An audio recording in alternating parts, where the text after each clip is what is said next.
আসসালামু আলাইকুম। আপনারা সবাই কেমন আছেন? আশা করি আল্লাহর রহমতে সকলেই ভালো আছেন। ঈদ উল ফিতর উপলক্ষে আমরা ইন্ডিয়া গ্যাংটক ঘুরতে গিয়েছিলাম। ভাবলাম আমাদের এই ঘুরে বেড়ানোর ভিডিওটা আপনাদের সাথে শেয়ার করি। আমাদের সাথে ছিল 3টি ফ্যামিলি, ডাক্তার হাসান ও তার ফ্যামিলি, আর ছিল আমাদের সকলের রোমান্টিক সুমন চাচা ও চাচি আম্মা।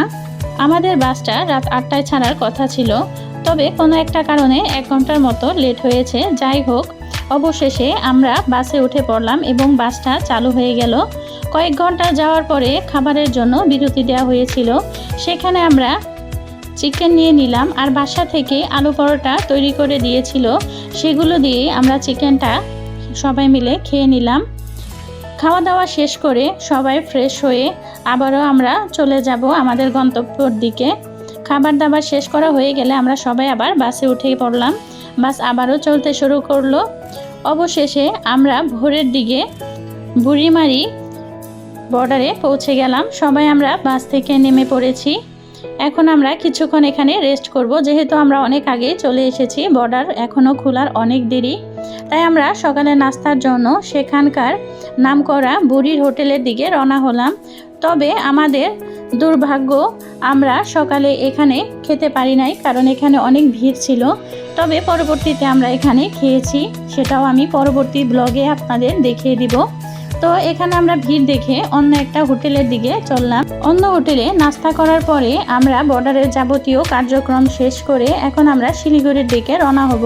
শিলিগুড়ি যাওয়ার জন্য এখানে বিভিন্ন ধরনের গাড়ি থাকে। এই গাড়িগুলো আপনাদের ভাড়া করে নিতে হবে। আমরা 10 জন সদস্য বলে সেজন্য আমরা 2টা গাড়ি ভাড়া করে নিলাম।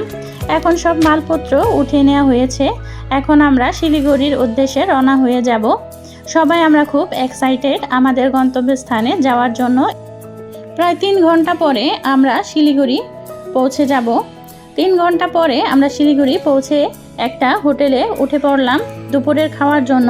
হোটেল ওশা নামে এই হোটেলে আমরা ঢুকে পড়লাম। হোটেলটা ভালোই ছিল, এসি করা ছিল। তো সবাই এখানে হাত মুখ ধুয়ে দুপুরের খাবার খাওয়ার জন্য বসে পড়লাম। এখানে ওনারা আলু ভাজা, ডাল আর দিয়ে দিয়েছিল ভাত, সবজি। এখানে মাটন ছিল, চিকেন ছিল, তবে আমি মাটন চিকেন কিছুই নিইনি, সবাই নিয়েছিল। ছিল সালাদ, চাটনি, এর মধ্যে আরও ছিল পাঁপড়। অনেক আইটেমই ওনারা দিয়েছিল, সবগুলোই অনেক টেস্টি ছিল। ওনারা দই ও মিষ্টিও দিয়েছিল। তো সবাই খাওয়া দাওয়া শেষ করে শিলিগুড়ি থেকে আমরা পারমিশন নিয়ে আবারও চললাম গ্যাংটকের উদ্দেশ্যে। গ্যাংটকে যাওয়ার জন্য আমরা একটা বড় সাইজের জিপ গাড়ি ভাড়া করেছিলাম। সেখানে আমরা সবাই মালপত্র রেখে উঠে পড়লাম। যাওয়ার সময় রাস্তার পাশে এত সুন্দর দৃশ্য দেখে মনটা জুড়িয়ে গেল। রাস্তার পাশে তিস্তা নদী বয়ে গেছে, সাইডে বড় বড় উঁচু উঁচু পাহাড়, আর এঁকে বেঁকে যাওয়া রাস্তা। খুব সুন্দর একটা দৃশ্য, না দেখলে আপনাদের বোঝাতে পারবো না। প্রায় 4-5 ঘন্টার মতো আমাদের সময় লেগেছে গ্যাংটকে পৌঁছতে। রাত হয়ে গিয়েছিল। পাহাড় ঘেঁষে এই বাড়িগুলো দেখতে অসম্ভব সুন্দর লাগছিল। রাতের বেলা মনে হচ্ছিল পাহাড়ের মধ্যে জোনাকি পোকা মিটমিট করছে। তো রাত হয়ে যাওয়ায় আমরা হোটেলে যেয়ে সবাই ফ্রেশ ট্রেশ হয়ে রাতের খাবার খেয়ে ঘুমিয়ে পড়েছিলাম। সকালবেলা আমরা নাস্তা করে এমজি মার্গ ঘুরতে বেরো হলাম। সেখানে আমরা গান্ধীজির মূর্তির সাথে কিছু ছবিও তুলেছি। আশেপাশের দৃশ্য দেখে খুব ভালো লাগছিল, মনে হচ্ছিল কোনো বিদেশে ঘুরতে এসেছি। সেখানে খুব সুন্দর সুন্দর ফুলও ছিল। কিছুক্ষণ ঘোরাঘুরির পরে আমরা হোটেলে চলে গেলাম রেস্ট নিয়ে। তারপরে আবার দুপুরের খাবার জন্য হোটেলে ঢুকলাম।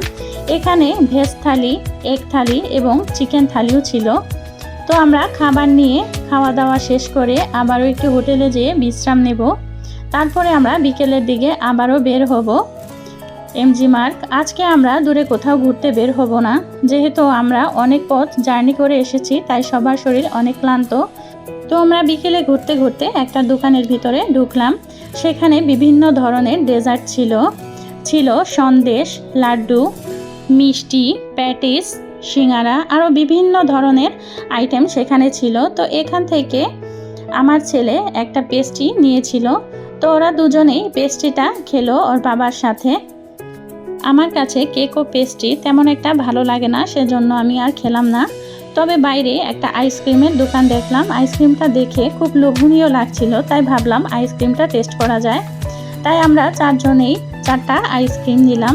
আইসক্রিমটার টেস্ট অনেকটাই ভালো ছিল, আমার কাছে তো ভালোই লেগেছে। তো আমরা সবাই মিলে আইসক্রিম খেলাম। তারপরে আমরা চলে গেলাম পিৎজা খেতে। এখানে ডমিনোস পিৎজা পাওয়া যায়, তাই আমরা ভাবলাম একটু টেস্ট করে নিই। তো এখানে আমরা পনিরের একটা পিৎজা অর্ডার করলাম। যেহেতু চিকেনটা হালাল কিনা সেটা নিয়ে একটু সন্দেহ আছে, সেজন্য চিকেনটা আর অর্ডার করলাম না, পনিরের পিৎজাটাই আমরা টেস্ট করলাম। পনিরের পিৎজাটা খুব ভালো ছিল, খেতে অনেক টেস্টি ছিল। তো সবাই মিলে পিৎজা খেলাম। তারপরে খাওয়া দাওয়া শেষ করে বাইরে আবারও একটু ঘোরাঘুরি করব। কিছুক্ষণ ঘোরার পর আমরা আবারও একটা ডোসা অর্ডার করলাম। ডোসাটা আমরা সবাই মিলে খেলাম। আমার ছেলের কাছে ডোসাটা খুব ভালো লাগে, চাচিও ডোসা খেতে চাইছিল, তাই ভাবলাম ডোসাটা খাইয়ে নিই। এরপর আরেকটু ঘোরাঘুরির পর রাতের খাবার শেষ করা হলে আমরা সবাই আবার চলে যাব হোটেলে। সেখানে যেয়ে আমরা আজকে আবারও একটু রেস্ট নেব। কালকে সকালে আমরা যাব সাঙ্গু লেক, সেজন্য তাড়াতাড়ি সবাই খেয়ে দিয়ে শুয়ে পড়লাম।